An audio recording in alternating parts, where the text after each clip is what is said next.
Hello super Indians, मेरा नाम है प्रशांत और आज का ये साइंस बिहाइंड का वीडियो पहले से ज़्यादा डिटेल्ड और ख़ास होने वाला है। अब ये ज़्यादा खास क्यों होगा, इसके लिए मैं बुलाना चाहूँगा लॉजिकल पैराडॉक्स से मेरे दोस्त सोहेल भाई को। थैंक यू प्रशांत भाई। तो अब बात करते हैं वाइब्रेनियम के बारे में। अब ये एक्चुअली वाइब्रेनियम है क्या चीज़, right? So basically Marvel comics में वाइब्रेनियम एक बहुत ही स्ट्रॉन्ग मेटल माना जाता है और बहुत सारे इसके एप्लीकेशंस हमने एमसीयू में भी देखे हैं। तो अब थोड़ी सी बात कर लेते हैं वाइब्रेनियम की प्रॉपर्टीज़ के बारे में। मार्वल यूनिवर्स के हिसाब से वाइब्रेनियम एक ऐसा मेटल है जो हर तरीके के शॉक और वेव्स को एब्जॉर्ब करता है और उसको एमिट भी करता है एक कंट्रोल्ड तरीके से। अब इसको हमने ब्लैक पैंथर में भी देखा, जो ब्लैक पैंथर का पूरा सूट है that is made up of vibranium, right? तो अब हम ये देखते हैं कि अगर ब्लैक पैंथर का जो सूट है अगर वो एक्चुअल में एग्जिस्ट करता तो क्या हम साइंस और इंजीनियरिंग की मदद से उसको बना सकते थे?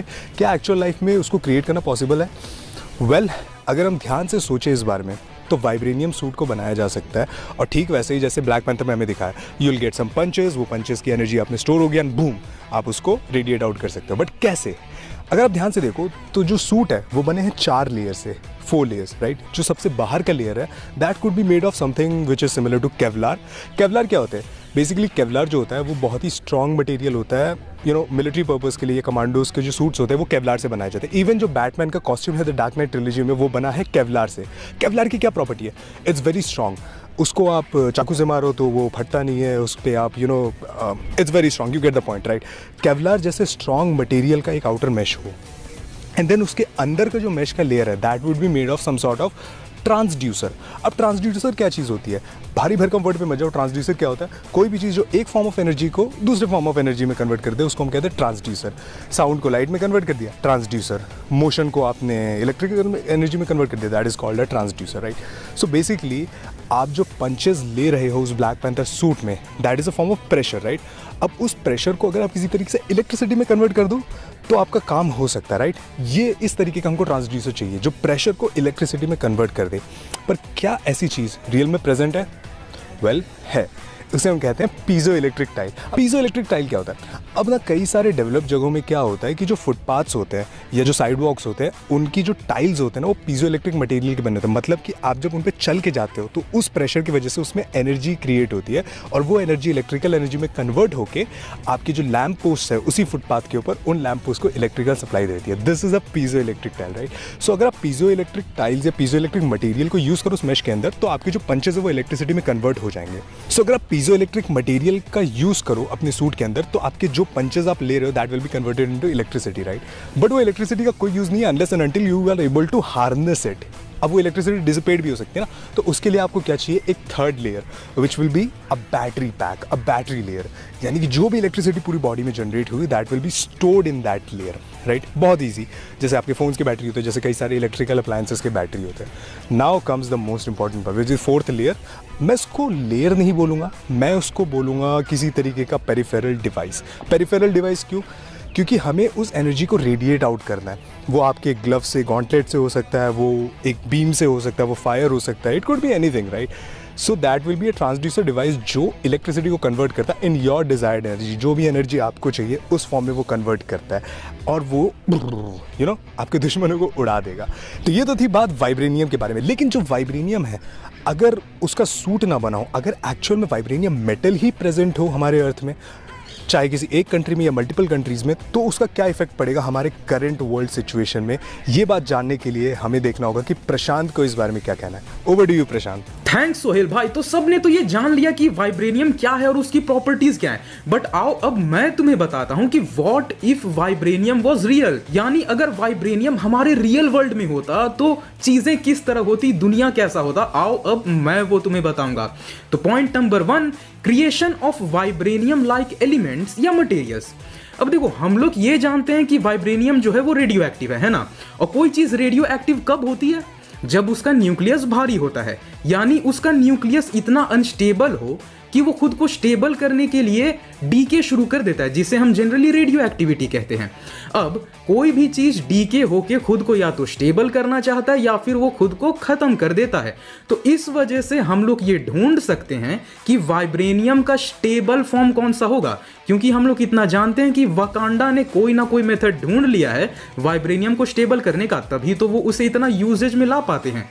तो ऐसा क्या हो सकता है? तो हाँ जी, ऐसा हो सकता है। एक्चुअली हमारा जो एलिमेंट है अनसेप्टियम यानी एलिमेंट 117, उसे बनाने के लिए कैल्शियम लिया जाता था और बर्केलियम। जब दोनों को मिलाया जाना था तो थ्योरेटिकली बनना था अनसेप्टियम, बट इंटरेस्टिंगली साथ में लॉरेंसियम का एक मोर स्टेबल आइसोटॉप भी ढूंढ लिया गया था। तो उससे ये एक चीज देखा गया कि हाँ, हम इस तरह के मेथड से ज़्यादा स्टेबल वर्जन्स ढूंढ सकते हैं किसी भी एलिमेंट के। साथ ही हम लोग ये भी जानते हैं कि हम लोग किसी भी एलिमेंट को रेप्लिकेट कर सकते हैं किसी एलॉय के फॉर्म में, है ना, या फिर दो मटेरियल्स को हम मिक्स करके एक एलॉय बना सकते हैं। तो हो सकता था कि गवर्नमेंट फंडेड ऐसे प्रोजेक्ट शुरू होते जो कि वाइब्रेनियम की तरह मजबूत एलॉय ढूंढना शुरू कर देते, और हो सकता है कि हमारे दुनिया में भी प्रोटो एडामेंटियम या एडामेंटियम जैसा कुछ बना लिया जाता। Now point number 2, weapons of mass destruction. हाँ जी, तो मैंने जैसा कि बताया कि वाइब्रेनियम जो है वो रेडियो एक्टिव है। अब रेडियो एक्टिव है तो उसके अंदर के न्यूक्लियस में जितने भी प्रोटॉन्स होंगे उनके बीच में रिपल्शन बहुत ज्यादा होगा। इसी वजह से तो एक न्यूक्लियस अनस्टेबल होता है कि उसके अंदर इतने ज्यादा प्रोटॉन्स होते हैं कि आपस में ही प्रोटॉन एक दूसरे को रिपेल कर रहे होते हैं। तो चूंकि अब वो एक दूसरे को रिपेल कर रहे हैं और वो अगर एक भारी न्यूक्लियाई है तो हम उसे तोड़ के दो हल्के न्यूक्लियाई में भी तो अलग कर सकते हैं, और इसी के लिए न्यूट्रॉन यूज किया जाता है। तो अगर मैं न्यूट्रॉन को इतना एनर्जी के साथ उस हैवी न्यूक्लियाई पे मारूं कि वो उसके न्यूक्लियर बाइंडिंग एनर्जी को तोड़ दे, उसके न्यूक्लियाई को डिसइंटीग्रेट कर दे, तो वाइब्रेनियम से भी न्यूक्लियर वॉरहेड से ज्यादा पावरफुल बॉम्ब्स बनाए जा सकते थे। तो कैन यू इमेजिन कि वाइब्रेनियम कितना बेस्ट वे में यूज हो सकता है वेपन्स ऑफ मास डिस्ट्रक्शन के लिए भी।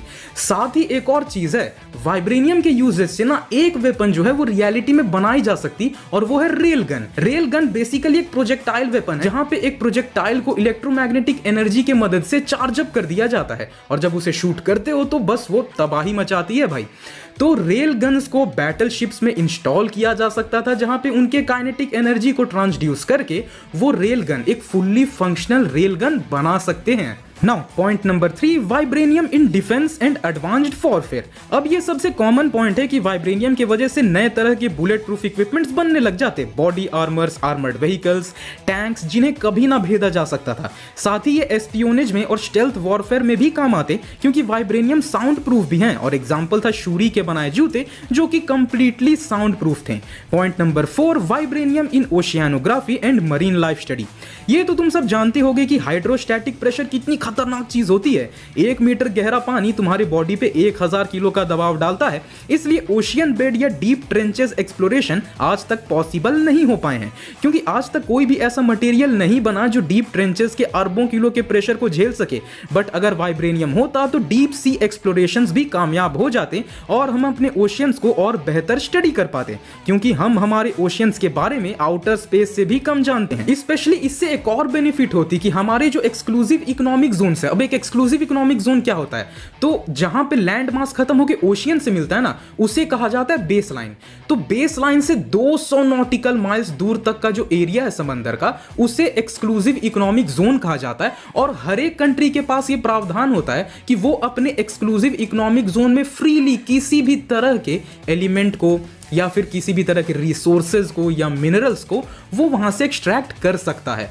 तो बेसिकली आज तक जितने भी सबमरीन्स बने हैं वो भी सिर्फ 300 मीटर की गहराई तक जा पाते हैं। तो अब सोचो अगर वाइब्रेनियम जैसा एलिमेंट होता या वाइब्रेनियम जैसा कोई मटेरियल होता तो उससे बने जो एक्सप्लोरेशन इक्विपमेंट्स होते हैं वो कितने अंदर तक जाके खुदाई कर पाते, मिनरल्स एक्सट्रैक्ट कर पाते हैं, किसी भी कंट्री के इकोनॉमी में वो कितना ज्यादा सहयोग दे पाते हैं। तो ये भी एक बेनिफिट होता वाइब्रेनियम का। Point 4, substitute of Kevlar. Kevlar. अब केवलार एक्चुअली में एक हीट रेजिस्टेंट मटेरियल है जिसे स्पेसक्राफ्ट्स के बाहरी लेयर के तौर पे यूज किया जाता है, क्योंकि ये बहुत ज्यादा मजबूत भी होती है, पर स्पेस डिब्रीज के टकराने से केसलर इफेक्ट जो पैदा होता है वो केवलार को भी चीर देता है। तो वाइब्रेनियम के होने से हम स्पेस एक्सप्लोरेशंस में भी एक्सपोनेंशियली ग्रो कर पाते हैं, और शायद हमारे सूरज को अब तक हम एक्सप्लोर भी कर चुके होते हैं। और अगर सूरज तक नहीं भी जा पाते, क्योंकि सूरज का आउटर एटमॉस्फेयर यानी सोलर कोरोना अनएक्सपेक्टेडली बहुत ज्यादा गर्म होता है, ऑलमोस्ट 2 मिलियन केल्विन तक, जो कि वाइब्रेनियम को पिघला सकती है। बट हाँ, वाइब्रेनियम से हम वीनस जैसे प्लैनेट्स को एक्सप्लोर तो कर ही लेते। नॉर्मली रोवर्स वीनस के डेंस एटमॉस्फेयर में क्रश हो जाते हैं, बट वाइब्रेनियम या सिमिलर मटेरियल्स होते हैं, देन स्पेस एक्सप्लोरेशन डेफिनेटली बहुत कन्वीनियंट हो जाती। Point number 5, infrastructural application and revolution in sustainable usages of energy. अब जरा ऐसे सोचो कि अक्सर हर साल अर्थक्वेक, साइक्लोन, सुनामी, इन सब में कितना ज्यादा इंफ्रास्ट्रक्चरल डैमेज होता है, और इसी वजह से ऐसे बिल्ड स्ट्रक्चर्स बनाए जा रहे हैं जो रिजिड नहीं बल्कि फ्लेक्सिबल हों, जो इन कैलामिटीज के फोर्स को झेल सके। तो इसके लिए वाइब्रेनियम से बेटर कुछ नहीं होता। वाइब्रेनियम एक तो एनर्जी को एब्जॉर्ब भी कर लेता है, और ये तो काइंड ऑफ बहुत फ्लेक्सिबल भी है, जो कि इंफ्रास्ट्रक्चरल डैमेजेस को डाउन टू जीरो कर देता। साथ ही जो एनर्जी स्टोर हुए होंगे उन्हें ट्रांसड्यूस करके एज इलेक्ट्रिकल एनर्जी भी उन बिल्डिंग्स में यूज किया जाता है। तो एक तीर से 2 निशाने हो जाते हैं। Point number 6, vibranium will initiate a new race for power. तो हाँ जी, तब से बहुत अच्छी बातें हो गई, कंस्ट्रक्टिव बातें हो गई। अब आते हैं इसके थोड़े से डिसएडवांटेज पे। तो अगर वाइब्रेनियम सच्चाई में होता तो पूरे दुनिया के हर एक देशों के बीच ना पावर की एक नई होड़ मच जाती, कि जिसके हाथ में ये मटेरियल सबसे पहले लगा या जिसने इसे ज्यादा डेवलप कर लिया, वो देश सबसे आगे निकल जाता। जैसे मैं एक एग्जांपल देता हूं, एक छोटा सा मशीन था जिसका नाम था स्पिनिंग जेनी। अब ये मशीन इंग्लैंड में फैक्टर ऑफ प्रोडक्शन को इतना ज्यादा बढ़ा दिया था कि इस सिंगल मशीन से जो शुरू हुआ था रेवोल्यूशन, वो आगे जाके एज ऑफ इंडस्ट्रियलाइजेशन बन गया। और वही एज ऑफ इंडस्ट्रियलाइजेशन जो है वो रूट बना था इंपीरियलिज्म या कोलोनियलिज्म का। तो तुम सोचो, अगर इतना रेवोल्यूशनरी एलिमेंट या मटेरियल बनाया जाए तो भाई वो फिर पावर का क्या गंदा होड़ मचाएगी दुनिया में। और यही बात है कि हमारा दुनिया जो है वो 21वीं सदी के एक मॉडर्न इंपीरियलिज्म में भी चला जाता, और हमारा जो वर्ल्ड ऑर्डर है वो आज क्या है वो कुछ और बन चुका होता। तो ये इसका एक ड्रॉबैक भी है। अब इस वाले फैक्टर से वर्ल्ड पॉलिटिक्स पे क्या असर पड़ेगा, और वाइब्रेनियम होने के बाद का वर्ल्ड सिनेरियो क्या होगा, बैलेंस ऑफ पावर किस तरह चेंज हो जाएगी, वर्ल्ड ऑर्डर यूनिपोलर, बाइपोलर या मल्टीपोलर क्या होगा, वो सब मैं अपने दूसरे वीडियो में डिटेल में एक्सप्लेन करूंगा। और वैसे भी अब वकांडा फॉरएवर आ ही रहा है, और वो दिखाएंगे ही भाई कि इंटरनेशनल पॉलिटिक्स में वकांडा अब किस तरह से डील कर रहा है, क्योंकि वाइब्रेनियम रिजर्व्स का पता लगना काफी ध्यान खींचेगा दुनिया का। सो लेट्स सी कि एमसीयू इन सब चीजों को दिखा पाता है या नहीं, और अगर नहीं भी दिखा पाया, यानी ये इंटरनेशनल पॉलिटिक्स और ये डिप्लोमेसी, तो भी मैं तो हूं भाई, यानी आपको सुपर इंडिया पे नर्डीनेस कभी खत्म नहीं होने वाला है। हे गाइस, तो ये तो थी वीडियो साइंस बिहाइंड वाइब्रेनियम। आपको ये वीडियो कैसा लगा हमें ज़रूर बताएं, और या अगर आपको वीडियो पसंद आए तो इस वीडियो को लाइक करें। लाइक कर अरे लाइक कर शिवा। भाई अगर आपको वीडियो पसंद आए तो लाइक करो, कमेंट करो, सब्सक्राइब करो, और प्लीज़ कमेंट बॉक्स में ये बताओ कि हमारा ये छोटा सा इनिशिएटिव कैसा लगा आपको। और ऐसे बाकी मोर स्टफ के लिए आप सोहेल भाई के चैनल पर विजिट कर सकते हैं। द लॉजिकल पैराडॉक्स चैनल के डिस्क्रिप्शन में भी है, कमेंट बॉक्स में भी है, एंड टाइटल में भी है। ठीक है, पीस आउट। और हमारी ब्रह्मास्त्र की पैरोडी मूवी चैनल पे जरूर देख लेना भाई, जरूर देख लेना, वरना ये लाइक कर। हमारे गुरुजी है। मेरा जोक वेस्ट करा दिया यार। चलिए, प्रमोशन हो गया। बोलो सुहेल, कट कर इसको, कट कर।